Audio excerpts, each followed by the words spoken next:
Let's turn now to Mahmoud Khalil, the Palestinian activist who helped lead protests at Columbia University. He was arrested by federal immigration agents and he's currently being detained in an immigration jail in Louisiana, even though he has a green card and is a legal permanent resident of the United States. You wrote an op ed last week for Bloomberg called Columbia students' deportation arrest should scare all Americans. Why do you feel that way?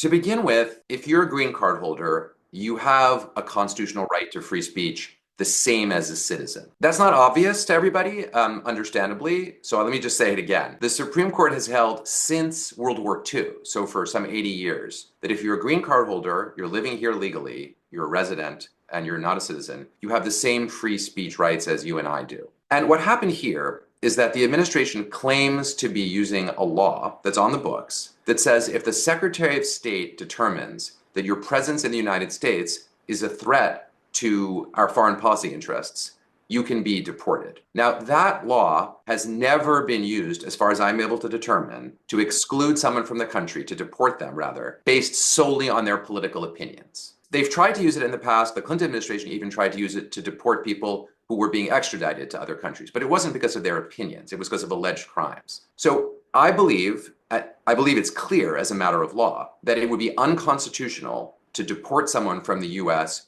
just because of their political opinions when they're a green card holder, in the same way that it would be clearly unconstitutional to punish me or you for expressing our point of view. This is independent of what we say. It's independent of how lousy our point of view may be or how morally repugnant it may be. That's irrelevant. If it's free speech protected, they can't kick you out of the country for it.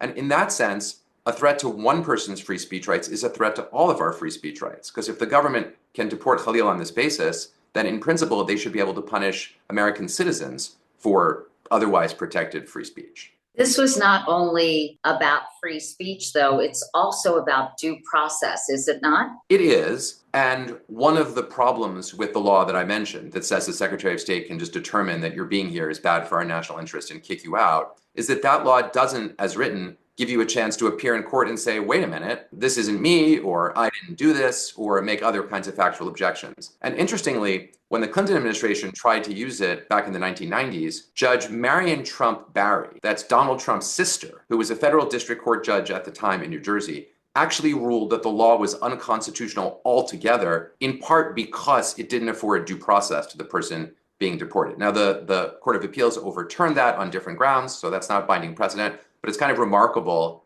that Trump's own sister said that this law was unconstitutional.